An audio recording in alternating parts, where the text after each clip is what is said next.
congratulations on The Promise, Mr. Thank Terry. You kind of sort of specialize in human conflicts and personal, political conflicts, you know, from In the Name of the Father to Hotel Rwanda to The Promise. Was that the initial, you want to highlight the Armenian Genocide, and the reason why you made the film? Well, it was certainly the reason I think the producers came to me.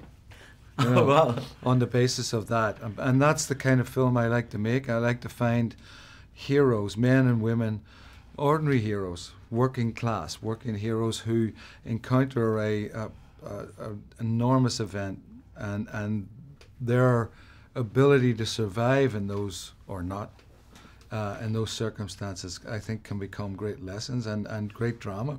So I search those stories out, yes.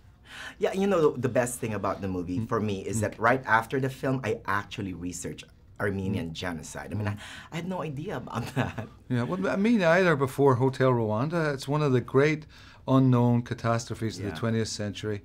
When I did Hotel Rwanda, I did research in the history of genocide and studied the Armenian situation. And then to be presented some 10 years later with the opportunity to tell that story on film was a gift to me. Yeah.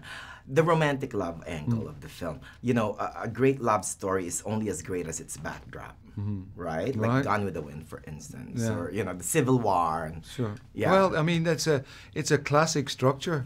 If you look at David Lean's films, Dr. Zhivago, Ryan's Daughter, Warren Beatty's Reds, The English Patient, it's a great way to walk an audience through a huge political event.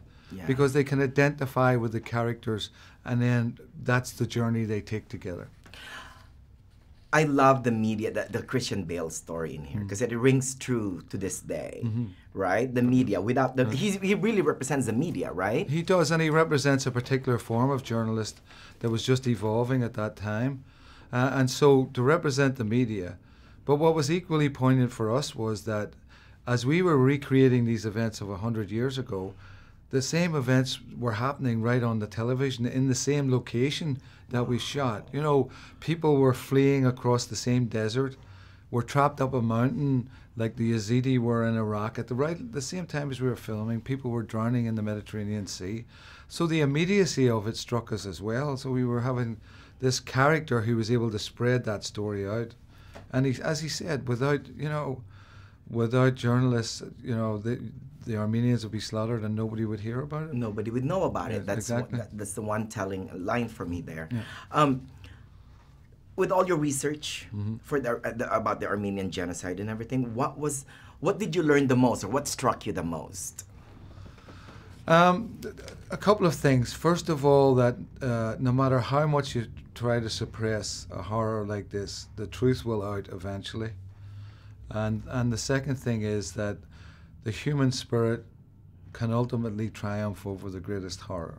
That if you will find courage within yourself to face these great travails. So those two things are what I've learned from studying history and try to retell those in my filmmaking. So let the human spirit keep on burning. Let it triumph. There you go. Thank you. Thank you, Mr. Terry. Thank you very much. Again. Thank you.